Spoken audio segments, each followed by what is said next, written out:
up, everybody? Welcome back to another episode of the Busy Life Podcast, or welcome to your first episode of the Busy Life Podcast if you're new here.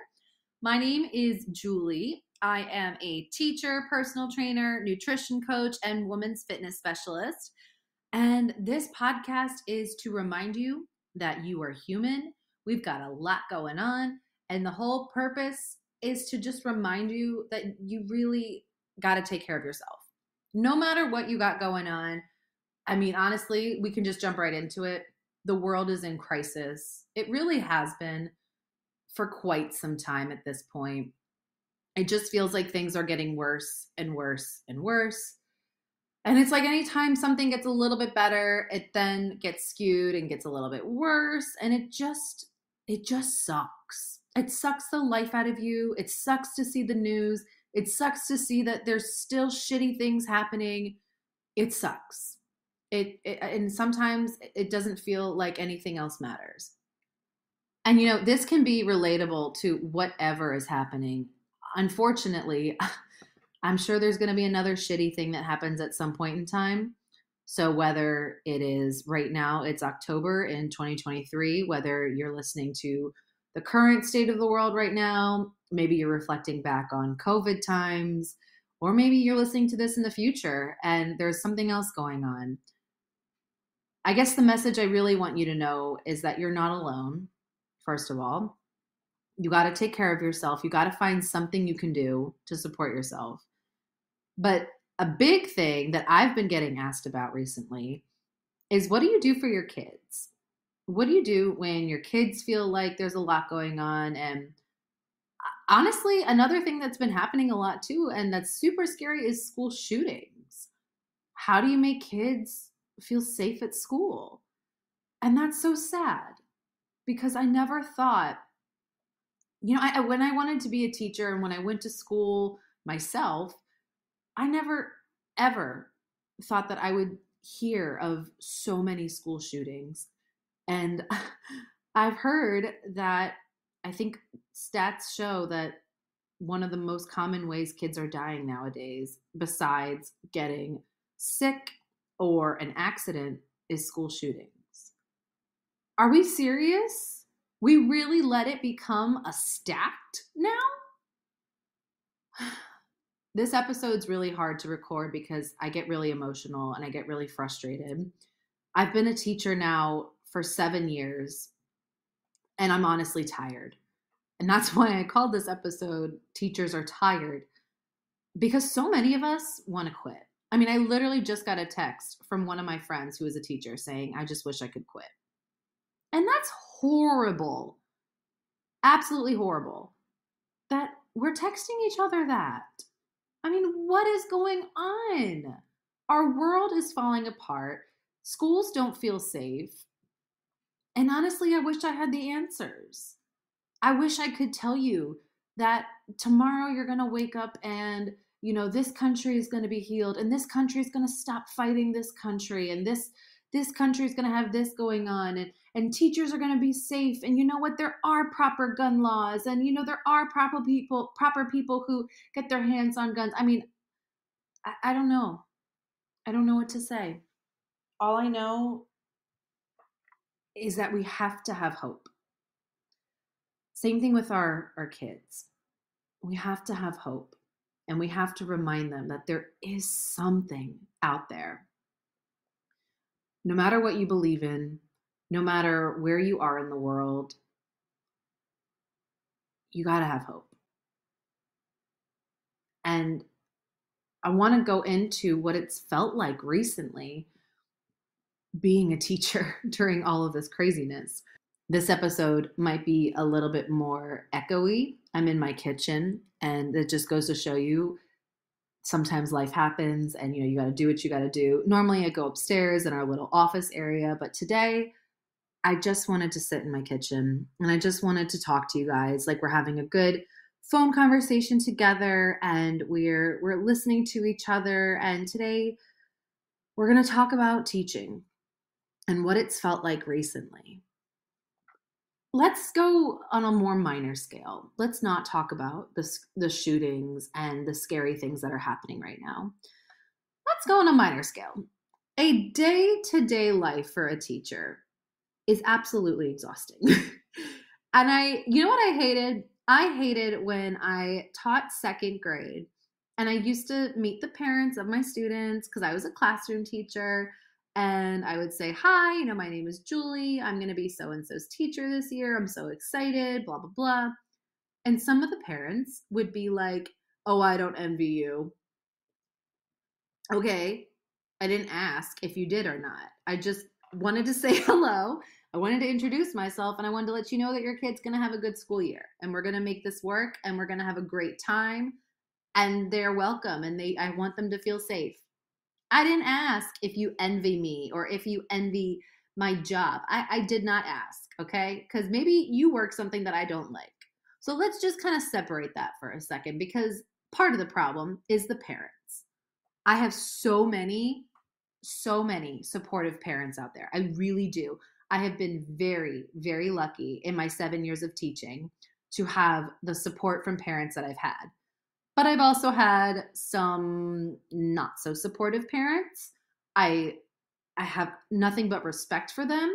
And then there are some parents that I don't have respect for. And sometimes I just get very angry because I see the way that their kids come into school and I see the way that it affects them and it affects their learning. But the parents are like, no, you need to fix it. Okay, I'm not a miracle worker. I cannot just wave my magic wand and all of a sudden your kid can read. And so now you can stop hitting him. No, it doesn't work that way. Everybody's brain is different. Just like everybody likes different colors. Your brain might be a visual learner. My brain might be an auditory learner. Maybe I need to hear it in a song in order to remember it. But maybe this person needs to read it because they don't care what happened in this movie. They didn't pick up on it. But if they read the facts, they're going to know it. Maybe I need to be a hands-on learner. And maybe I need to physically make this loaf of bread if you want me to learn how to make bread. I can't watch the video. I can't read the recipe. I need to physically do it and build the muscle memory. But no. Not only do the parents have high expectations sometimes, there is a healthy set of high expectations, I will say that. But the curriculum is only made for people who can read it and who can learn it right then and there and memorize it and done. You should have been able to learn it one time. We can move on next week and talk about something else. The end. No, that's not how this works. I need to do it again and again and again because practice makes perfect, curriculum. So fuck you. No, this is not how this works. Or guess what? This kid doesn't even learn any of those ways. And we got to try all of them until it clicks. And then one day he watches somebody else do it, likes the way that she did it and said, holy cow, I get it now. Teaching is not one straightforward path. You have anywhere from 12 to 30 beautiful minds in your room. Maybe even more than that. Especially if they're little, they do not know how their brain works. And they're trying to figure it out. So guess what? You got to be patient. You got to be kind. You got to be pretty. You got to be happy. You got to smile all the time. You got to make sure you say, hi, how are you? And then you need to make sure you hug them. And, oh, we don't do that. But then I can't yell at you because I'm being mean. But at the same time, I got to let you know that I didn't like that you did this. But I also can't do that because then the parents think I'm a mean teacher. And then they're going to go home and tell your parents that I did this. Or maybe you won't. And you'll tell your parents that something else happened. And then you're going to get hit. And I feel bad. I mean, I kid you not. That is what the day is like. You have to be happy and go lucky because you don't know what these kids have gone through.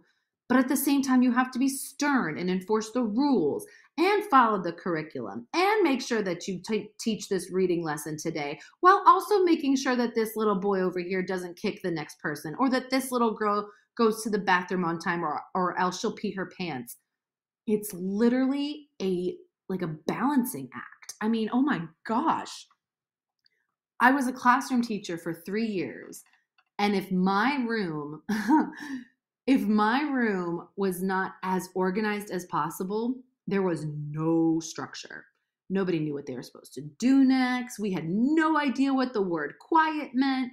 I mean, oh my gosh. And sometimes there's this too. Sometimes a classroom just isn't quiet. But that also doesn't mean that they're bad. Maybe I need to quietly read to myself because that's how I remember what I'm reading. Otherwise, it just looks like a mix of words. Or maybe I need it so quiet to the point that I need headphones. I mean, you got to be able to think of everything that could possibly happen and then what else could happen. And if somebody asks you why, you got to be able to answer it. I think I read somewhere that a teacher's brain, like the amount of decisions they have to make, is almost equivalent to a brain, like a neurosurgeon, a brain surgeon. What the hell? That's crazy. Not to even mention, speaking of a surgeon, that we don't get paid nearly as much as that. You have to work your ass off to get any kind of decent pay or work in a rich county, but then you can't really do that because then you have to be able to live in that rich county or you got to be able to commute. But that might suck too because then sometimes there's a 45-minute drive and that doesn't include traffic. So you got to make sure you account for that. It's so complicated. And I know there's so many other jobs out there that are also complicated. And this is not meant to be my job is more complicated than yours. This is just to shed some light on the genuine work that teachers do that we do not get credit for. And I know it is brought up so many times by so many people that teachers don't get enough credit and that teaching really is a superpower. But it doesn't feel like it. I'm going to be completely honest. It doesn't feel like it. I'm tired when I come home because I had to do all of those things.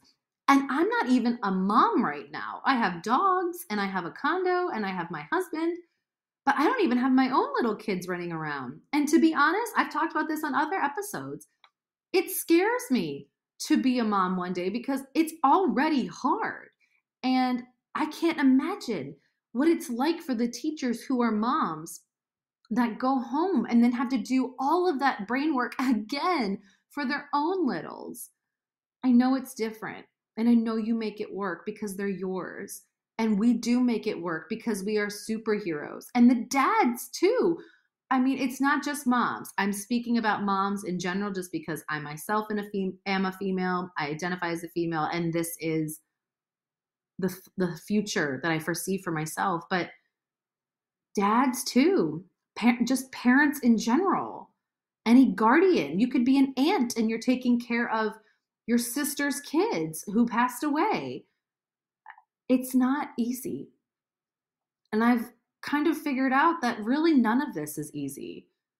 Nobody's job is easy. Nobody's job has a perfect manual. I mean, yeah, it sounds amazing that we have this written curriculum and all you have to do is read the books and this book is made for kindergarten and this book is made for first grade and this book is made for second grade. Oh, but we didn't write one for third grade and we didn't write one for fourth grade and we didn't write one for fifth grade. So guess what? If they can read, you got to figure it out yourself. But if they can't read, you can go back to the other books, but they already remember it because they did that in second grade and now they feel like they can't read. It's just mind-blowing. It really is. So not only are the basic things, like that is, guys, that is the basic level. And that's insane. That's a basic level day of a teacher. I mean, a good day of teaching means that you were able to do that and not feel too tired. And you've probably had to build your stamina. You may or may not be eating throughout the day because you're so stressed, or you're overeating because you're so stressed. And that's not your fault that you're so stressed because your job demands it. So then people say, oh, well, then why'd you want to be a teacher? Well, screw you. I wanted to be a teacher because I want to make an impact. I want to change the lives of these kids and provide them a body that is actually safe for them to go to and to talk to. Because guess what? Some of them didn't come from what you and I came from or from what this person came from. And some of them rely on you because you are the only safe person in their life. That's why I wanted to be a teacher. The pressures are just immeasurable. And it's causing teachers to have burnout, like me and my friends, to quit and pursue other jobs that are just easier or just not so stressful. But you know what? I'm okay and I'm happy. But you miss it. I know you do. I know there's parts of it you don't. But that Oh, I used to be a teacher. Oh my God, yeah, I was a teacher. You'll always say that because you have that fire inside of you and you wanted to make a difference. There are many, many, many, many ways to make a difference in this world. But it just takes a special person to genuinely go out into the teaching world and do what they're doing.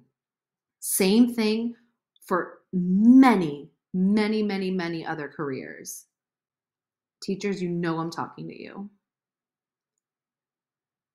Now let's talk more on a bigger standpoint. School shootings. Let's go back to that. When we said that we wanted to be a teacher and we say we want to keep our kids safe, we genuinely mean it. The scary thing is that there's been many times where I've had to look around my current classroom and find where I'm going to hide. I'm now a special ed teacher. I have been for the past 4 years. I love what I do. I love my students. And I know my hiding spot. And it's really, really scary. And there is not one school shooting that goes by that doesn't make me shake. I mean, honestly, if it's happening to all those schools out there, the over 100 schools, what makes mine any safer? It's really, really scary. Last year, I took a stipend job, which is just like a smaller job within my real job, or within my main job of being a restorative justice coach at my school. And I had the pleasure of getting to work with some fourth graders in a classroom. And we met for about 30 minutes, me and the other restorative justice coach and our wellness coach. And we just were meeting with different classes, getting to know them. But this one fourth grade class in particular, people were talking about. And they said, you guys got to meet with them. They argue all the time. They don't know each other. And it's just chaos. They need help. So we figured, okay, let's provide them a safe space to get to know one another. And let's just see if we can get them to understand each other a little bit better. So something I brought up was their fears. I said, something that I'm scared of? I'm scared of frogs. I don't really like frogs. They're kind of slimy and whatnot. I just don't like that they can jump. And I wanted to do like a little get to know you activity. I know a lot of us are like, oh God, forget those. We know each other. We get it. But that one really opened up some doors. And it opened up, oh, I'm scared of spiders. Oh, I'm scared of snakes. And oh yeah, I don't like scary movies. Oh yeah, my brother watches this ghost film all the time. Oh, it's so scary. And one brave kid said, I'm scared of middle school and high school and even this school because I don't want to get shot. Are you kidding me? That is so heartbreaking that this 10-year-old is thinking that.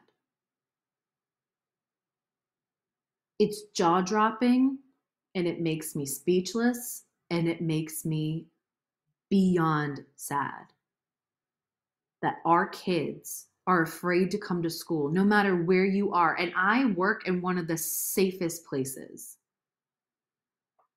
And she is scared. And then more kids said, oh, yeah, I'm scared of that too. Oh, yeah, nope, me too. Yeah, oh, yeah, I'm really scared of that, especially when we go to high school. Did you guys hear about this school? Yeah, I heard. Oh my God, did you hear the guy had this kind of a gun? Oh my God, I know, I heard. That's so scary. It literally makes me speechless that we even had that kind of a conversation. And I just had to tell them, because then they said to me, is it going to happen to us? And I said, I don't know. And I said, I hope not. And I said, I just want you guys to know that we will do whatever we can to keep you safe. We will. And one of the kids asked, what do you mean? And I said, I will throw you in my car if I have to.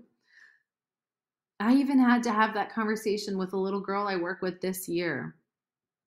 We've been doing more frequent drills about safety and, what are we going to do if there's somebody in the building that's not supposed to be there?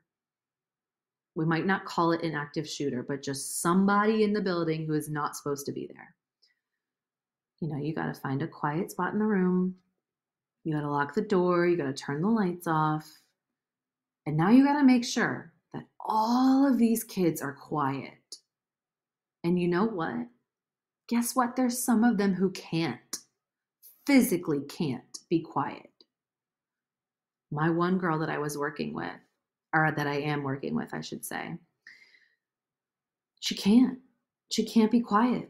She hums and she flaps her hands and she's the most beautiful, happiest child. But she has autism and she just can't be quiet.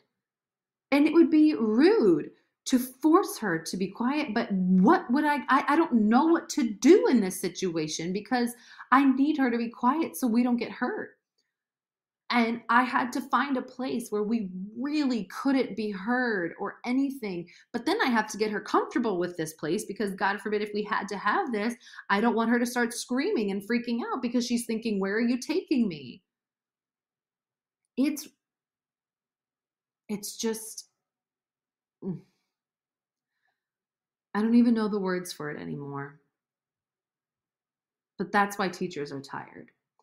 They are expected to do so much and to be mentally available all day long, but also have to provide a safe space while also having to do curriculum, while also needing to potentially be this little kid's parent that they wish they always had but don't because their parent at home is never home and they're rude and aggressive, but it's because they just wish they had some love. We don't do it for the money. We really, really don't. We do it because we love these kids. And we are allowed to be tired.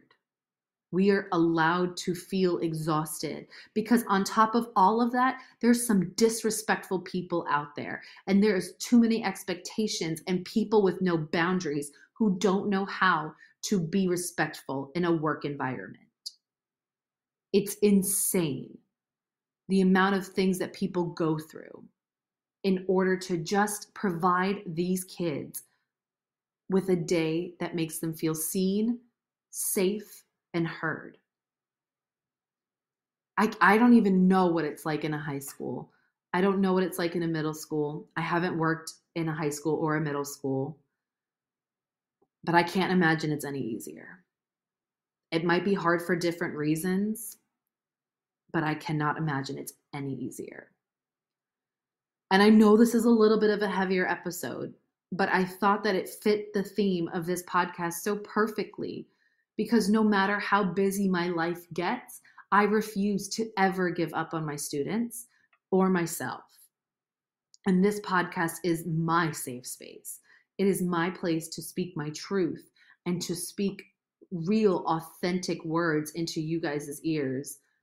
And just to let you know that you're never, ever alone. Like I said, I don't have the answers. I don't know how to make these things go away. This is what I tell my students. Sometimes I just have to tell them, you know what? I don't know what to tell you, but I do know that right now we are safe. And right now we are okay. And if you are in a place right now where you're not safe and you're not okay, please just keep the hope and keep the faith. Please keep going. It's so unbelievably hard for everybody in the world right now, not just teachers. But this is why teachers are so tired. I didn't even mention all the paperwork that I have to do as a special ed teacher and all the grading that classroom teachers have to do and importing their grades and then going to professional development. I mean, it's never ending. It really is never ending. And I'm still here. I still love teaching. I saw a quote last night that really inspired me to have this episode. And I'd like it to be kind of a part one because I would love to get some of my teacher friends on here and talk even more about it. But I saw this quote that said, I often get asked why I'm a teacher and do I like being a teacher or why do I love being a teacher?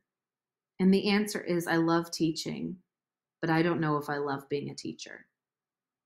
And that is so true because teaching is a beautiful thing and you don't have to be a professional teacher to do that. But being a teacher is hard. So to any of the college interns right now, or anybody who wants to be a teacher, I'm not telling you to not do it. I am 1000% telling you that if you are doing it, it better be coming from the heart. Because if you genuinely love it, it'll be worth it. It is sure as hell not going to be easy. But you will meet kids that change your life. And you will change theirs. And you'll never forget their names. You'll look back on pictures of you in your first class and your first school picture as a teacher. And you will always remember it. You'll always remember your first group of kids. You'll always remember what your classroom looked like. You'll remember it. To my current teachers, please do what's best for you. If you've hit your capacity and you do need to move on and find something else, I respect you and I support you. If you haven't and you've still got it in you, please keep going. Please. To my retired teachers, I hope that you look back and you are so proud of all the work you've done. And if you have any wisdom or any advice, please share it with us. And to anybody listening who's not a teacher,